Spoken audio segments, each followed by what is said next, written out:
Hello, welcome to my channel. What's going on? Please like, share and subscribe to my channel. This is gonna blow your mind. Madhya east में एक नई जंग छिड़ गई है और इसके असर पूरी दुनिया पर पड़ सकते हैं। जून 2025 में मध्य ईस्ट की नाजुक शांति अचानक टूट गई। इस बार तनाव की लंबी पृष्ठभूमि के बाद इजराइल ने पहला कदम उठाया, एक अप्रत्याशित और साहसिक हवाई हमला। इजरायली वायुसेना ने ईरान के एक प्रमुख परमाणु बेस पर अचानक हमला किया, जिससे पूरे क्षेत्र में हलचल मच गई। अराक हेवी वाटर रिएक्टर जैसे संवेदनशील ठिकाने को निशाना रिमेंसा गया और नतांज फोर्डो के पास भी हमले किए गए। इन हमलों ने ईरान की परमाणु क्षमताओं को सीधा चुनौती दी और तेहरान से लेकर रश्त तक धमाकों की गूंज सुनाई दी। राजधानी तेहरान और उत्तरी शहर रश्त में भी धमाके हुए, जिससे इजराइल की लंबी डोरी तक हमला करने की क्षमता और उसके इरादे का पता चला। इजरायली सेना का दावा है कि इन ऑपरेशनों में ईरान के कई सैन्य और परमाणु ठिकानों को भारी नुकसान पहुंचाया गया। इस हमले के बाद ईरान में गुस्से और आक्रोश की लहर दौड़ गई। सरकार ने तुरंत जवाबी कार्रवाई का ऐलान किया। ईरान ने जवाब में एक बड़ा हमला किया, जिसमें 450 से ज्यादा बैलिस्टिक मिसाइलें और 1000 से ज्यादा ड्रोन इजरायली क्षेत्र की तरफ दागे गए। ये हमले सिर्फ सैन्य ठिकानों तक ही सीमित नहीं थे। डीसीओ ने आम लोगों के इलाकों में भी तबाही मचाई। तेल अवीव में रिहायशी बिल्डिंगों को निशाना रिमेंसिया और बेयरशेवा के सोरोका मेडिकल सेंटर को बहुत नुकसान पहुंचाया, जिससे बड़े पैमाने पर लोग हताहत हुए और पूरी आबादी में डर फैल गया। इस हमले की तीव्रता और पैमाना ये शुविंगते हैं कि जंग के नियम पूरी तरह से बदल गए हैं। इस राइजिंगते हुए संघर्ष का इंसानी नुकसान दोनों तरफ तेजी से बढ़ रहा है। इजराइल में मिसाइल और ड्रोन हमलों के लगातार खतरे से काफी लोग हताहत हुए हैं और घायल हुए हैं। रिपोर्टों के मुताबिक शुरुआती हमलों में सैकड़ों लोग घायल हुए हैं। वहीं ईरान में इजरायली हमलों से मरने वालों की संख्या काफी बढ़ गई है। मानवाधिकार ग्रुप्सों के मुताबिक कम से कम 657 लोग मारे गए हैं, जिनमें 263 आम नागरिक भी शामिल हैं जो इस लड़ाई में फंस गए थे। जानकारी के बहाव को रोकने और अंदरूनी विरोध को दबाने के लिए ईरानी सरकार ने लगभग पूरी तरह से इंटरनेट बंद कर दिया है, जिससे देश में संचार बंद हो गया है और नुकसान और हताहतों की सही जानकारी मिल पाना मुश्किल हो गया है। यह सीधा सैन्य टकराव क्षेत्र के इतिहास में एक खतरनाक नया दौर है। कई सालों से ईरान इजराइल की दुश्मनी परोक्ष हमलों, साइबर युद्ध और गुप्त ऑपरेशनों के जरिए लड़ी जा रही थी। अब संघर्ष खुले में है, जिसमें दोनों देश सीधे एक दूसरे के क्षेत्र को निशाना भी कमा रहे हैं। अंतर्राष्ट्रीय समुदाय गंभीर चिंता से देख रहा है, क्योंकि लड़ाई तेज हो रही है, जिससे दूसरे रीजनीय और वैश्विक पावरों के भी इसमें शामिल होने का खतरा है। तुरंत खतरा यह है कि ये युद्ध एक बहुत बड़े रीजनीय टकराव में बदल सकता है, जिसके पूरे मध्य ईस्ट और उसके बाहर स्थिरता, व्यापार और मानव जीवन के लिए विनाशकारी परिणाम होंगे, जिससे दुनिया एक विनाशकारी मोड़ के और करीब आ जाएगी। ये वॉर ग्लोबल सुपर पावर्स को तुरंत अपनी ओर खींच चुका है। सभी के अपने अपने स्ट्रैटेजिक इंटरेस्ट और अलायंस इस क्षेत्र में है। संयुक्त राज्य अमेरिका, जो इजराइल का एक पक्का दोस्त है, खुद को एक बहुत ही मुश्किल मोड़ पर पाता है। राष्ट्रपति डोनाल्ड ट्रंप इजराइल के कैंपेन को सपोर्ट करने के लिए सीधे अमेरिकी सैन्य इंटरवीन पर सोच विचार कर रहे हैं, जिसका अंतिम निर्णय कुछ हफ्तों में आने की उम्मीद है। अपनी ताकत शोविंगने और तेहरान को चेतावनी देने के लिए ट्रंप ने ईरान को सार्वजनिक रूप से गंभीर अंजाम भुगतने की धमकी दी है, यहाँ तक कि उसके सर्वोच्च नेता को भी टारगेट करने की क्षमता का इशारा किया है। एहतियात के तौर पर संयुक्त राज्य अमेरिका ने अपने सैन्य संसाधनों को पुनः तैनात करना शुरू कर दिया है। कतर के अल उदीद एयरबेस से एयरक्राफ्ट्स और बहरीन से नौसैनिक जहाजों को हटाकर उन्हें ईरान के संभावित जवाबी हमले से बचाने के लिए और ईरान के प्रॉक्सी हिजबुल्लाह को भी लड़ाई में शामिल न होने की चेतावनी दी है। डिप्लोमेटिक विभाजन के दूसरी ओर रूस ने किसी भी पश्चिमी सैन्य कार्रवाई, खासकर संयुक्त राज्य अमेरिका की ओर से, के खिलाफ एक मजबूत स्टैंड लिया है। मॉस्को ने चेतावनी दी है कि अमेरिकी इंटरवीन से एस्केलेशन का एक भयानक सिलसिला शुरू होगा, जिसके पूरे ग्लोबली के लिए अप्रत्याशित और बहुत नकारात्मक परिणाम होंगे। रूस की ऐसे बेस बड़ी चिंता ईरान में बुशहर न्यूक्लियर पावर प्लांट की सुरक्षा है, जिसे उसने रिमेंसने में मदद की थी और जहां अभी भी 200 से ज्यादा रूसी कर्मचारी काम कर रहे हैं। क्रेमलिन ने इस बात का डर जताया है कि बुशहर पर इजराइल का हमला चेरनोबिल के स्तर पर परमाणु आपदा को ट्रिगर कर सकता है, ये कहते हुए कि दुनिया अब परमाणु तबाही से बस मिलीमीटर दूर है। राष्ट्रपति पुतिन ने इजराइल के हमलों की निंदा की है और इस संकट को कम करने के लिए रूसी मध्यस्थता की पेशकश की है। चीन, जो ईरान का एस्पेस महत्वपूर्ण आर्थिक साझेदार और एक उकरौसती हुई वैश्विक शक्ति है, ने खुद को एक मिडलस्थ के तौर पर पेश किया है और तुरंत वॉर-विराम और कूटनीति पर लौटने की बात कही है। राष्ट्रपति शी जिनपिंग ने इस बात पर जोर दिया है कि बल प्रयोग कोई समाधान नहीं है और सभी बड़ी पावरों से शांति के लिए काम करने का आग्रह किया है। बीजिंग इस क्षेत्र में अपने अनूठे संबंधों का फायदा उठा रहा है। ईरान, इजराइल, मिस्र और ओमान के साथ सक्रिय संचार चैनल्स रिमेन से हुए हैं ताकि एक वॉर विराम हो सके।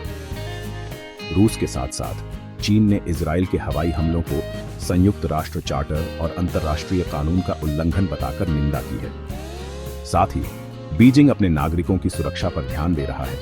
उसने पहले ही ईरान से 1600 से ज्यादा और इजराइल से सैकड़ों लोगों को बड़े पैमाने पर निकालना शुरू कर दिया है। भारत इस जटिल भू राजनीतिक परिदृश्य में खुद को संभालते हुए एक सतर्क और तटस्थ रुख अपना चुका है। नई दिल्ली ने पारंपरिक रूप से पश्चिम एशियाई कॉन्फ्लिक्टों में संयम और बातचीत की बात कही है और यह संकट भी अलग नहीं है। भारत ने किसी का पक्ष नहीं लिया है। यह इजराइल, जो एक प्रमुख रक्षा और तकनीकी साझेदार है, और ईरान, जो ऊर्जा का एक महत्वपूर्ण स्रोत और चाबहार पोर्ट के जरिए मध्य एशिया का गेटवे है, दोनों के साथ अपने सावधानी से संतुलित संबंधों को शोभिता है। भारत की तुरंत प्राथमिकता संघर्ष क्षेत्र में फंसे अपने नागरिकों की सुरक्षा है, जिसमें ईरान में फंसे सैकड़ों छात्र और विजिटर भी शामिल हैं।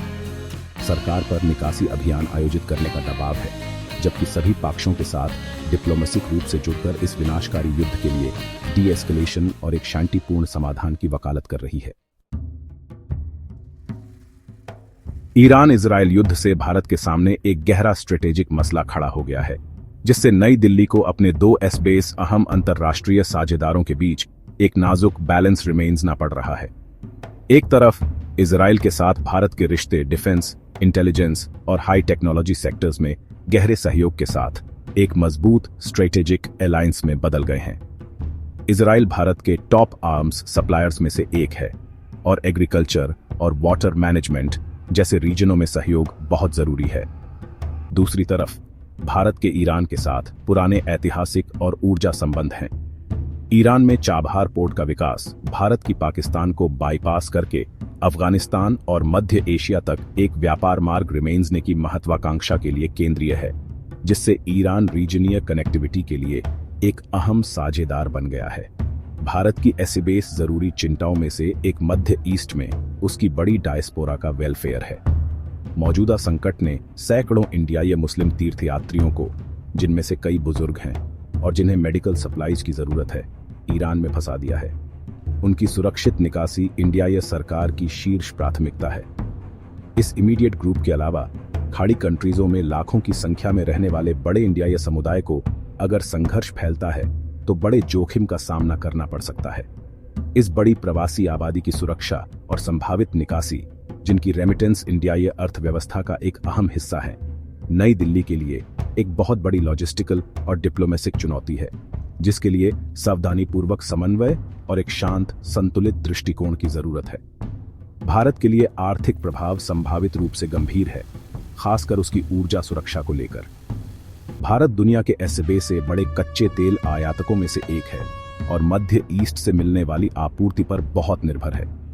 यह संघर्ष स्ट्रेट ऑफ हॉर्मुज को सीधे तौर पर खतरा पहुंचाता है, जो एक महत्वपूर्ण चौक पॉइंट है जहां से वैश्विक तेल शिपमेंट्स का एक बड़ा हिस्सा गुजरता है।